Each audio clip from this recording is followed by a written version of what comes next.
कारगिल। बड़े चलो Sohanlal Dwivedi.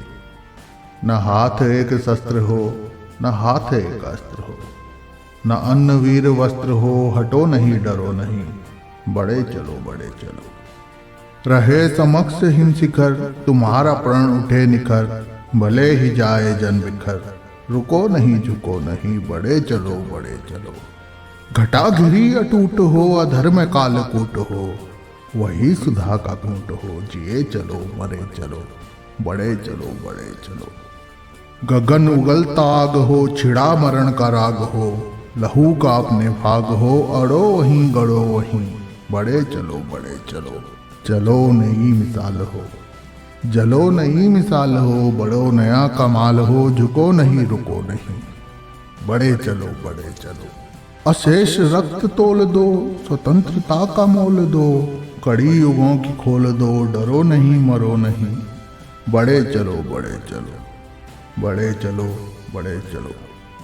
Heroes of Kargil episode 5। भारतीय सैनिकों की शौर्य गाथाएं सुननी पसंद हो या हिंदी साहित्य के कवियों के विषय में जानना, इस तरह के वीडियो अगर देखना आप पसंद करते हैं तो आपको यह चैनल पसंद आएगा। इस चैनल के वीडियोस पसंद आएंगे तो do subscribe to this channel, share the video and don't forget to like this video. Let's start. तो चलिए शुरू करते हैं आज का एपिसोड।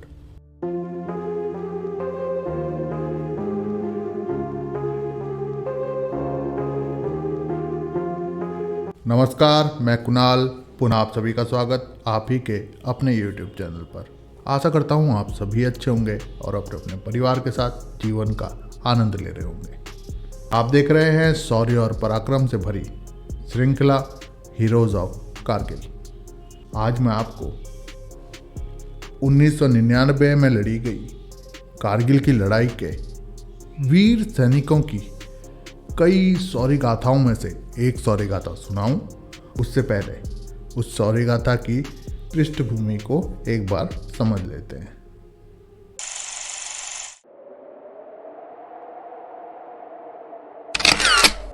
मस्को वैली 4 जुलाई 1999 आने तक एक अहम हिस्सा बनकर उभर चुकी थी। एक ओर 17 जाट वेल बैक की ओर कदम बढ़ा रही थी, वहीं दूसरी ओर 13 जैकलिन कैप्टन विक्रम बत्रा की अगुवाई में फ्लैट टॉप की ओर बढ़ रही थी। जहां से इन्हें .4875 को कैप्चर करने के लिए बढ़ना था, तो वहीं दूसरी तरफ 17 जाट को वेल बैक पर कैप्चर करने के पश्चात पिंपल 1 और पिंपल 2 को कैप्चर करना था। इनके विषय में मैं आपको आगे एपिसोड में विस्तारपूर्वक बताऊंगा। यही वो बैटल ग्राउंड है जहां वेल बैक और पिंपल 1 पर कैप्चर करने के पश्चात 17 जाट को पिंपल 2 को कैप्चर करना था। वही पिंपल 2 जिसमें 4 बंकर बने हुए थे और चौथा बंकर नष्ट करने के समय हमने आज की शौर्य गाथा के नायक को खो दिया। यह थी आज की शौर्य गाथा की पृष्ठभूमि। अब सुनिए शौर्य गाथा। अब सुनाता हूँ शौर्य गाथा।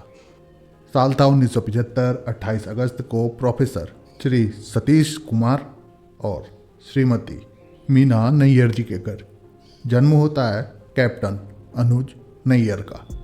उनके पिता दिल्ली स्कूल ऑफ इकोनॉमिक्स में विजिटिंग प्रोफेसर और माता दिल्ली विश्वविद्यालय के साउथ कैंपस की लाइब्रेरी में कार्यरत थी।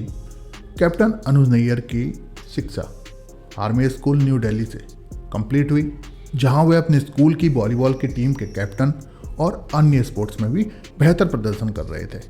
12वीं की परीक्षा उत्तीर्ण कर उन्होंने एनडीए की परीक्षा पास करी और 90th एनडीए कोर्स पास किया और 7 जून 1997 को 21 वर्ष की आयु में सेकेंड लेफ्टिनेंट के पद पर 17 जाट में कमीशन प्राप्त कर शामिल हो गए। 1999 में उनकी यूनिट एलओसी पर तैनात थी, जहां कर्नल यूएस बावा की कमान में 17 जाट को मस्को वैली में भेज दिया गया, जो 79 माउंटेन ब्रिगेड के अंडर काम कर रही थी, जिसका पूरा नियंत्रण मेजर जनरल मोहिंदर पुरी के अधीन 8 माउंटेन ब्रिगेड द्वारा किया जा रहा था। 30 जून तक भारतीय सेना ने टोलोलिंग .5140, .4700 सहित अन्य प्रमुख चोटियों पर नियंत्रण वापस प्राप्त कर लिया था। अब नियंत्रण की अति महत्वपूर्ण आवश्यकता थी .4875 पर। यह चोटी महत्वपूर्ण इसलिए थी क्योंकि ऊपर बैठे दुश्मन की रीच मुगलपुर से द्रास तक 30 किलोमीटर तक फैले NH-1D पर डायरेक्ट थी।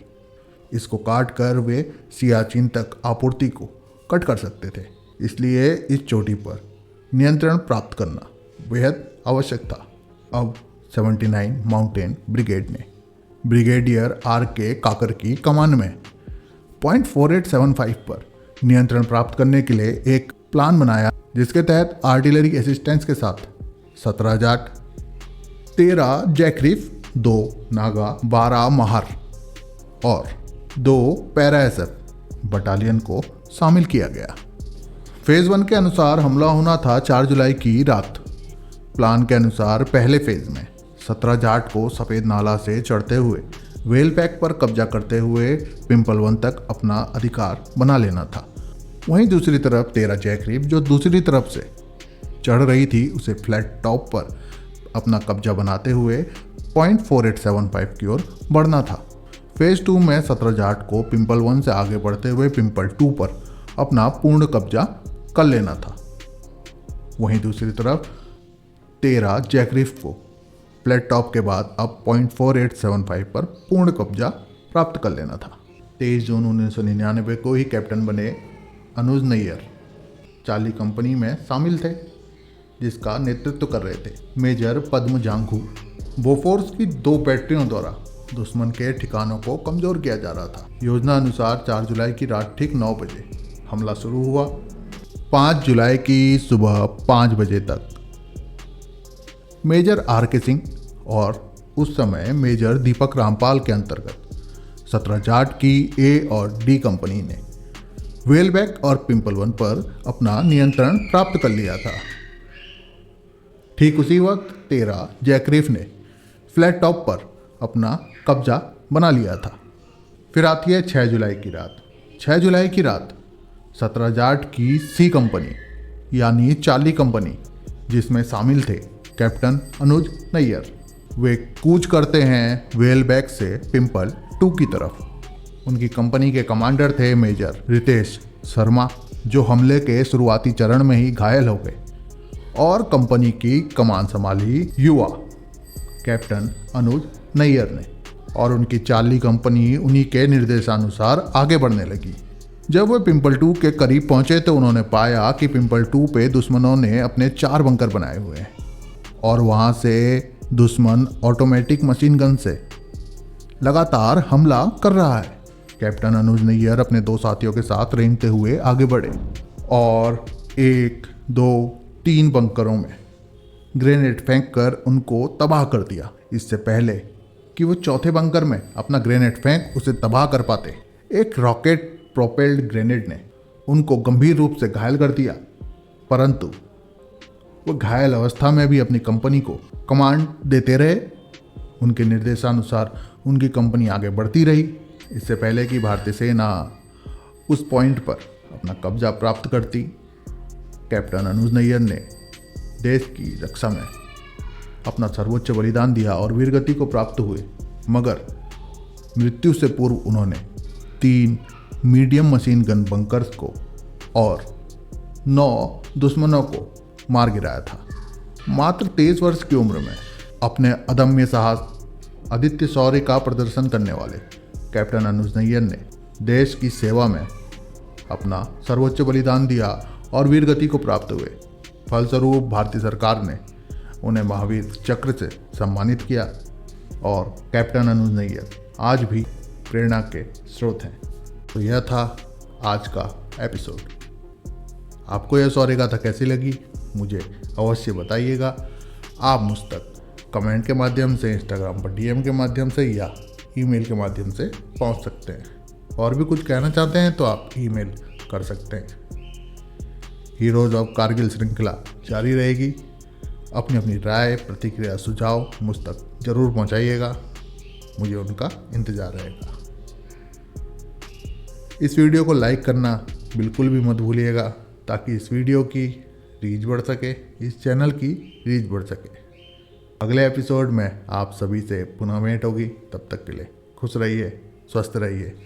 नमस्कार, जय हिंद, जय भारत।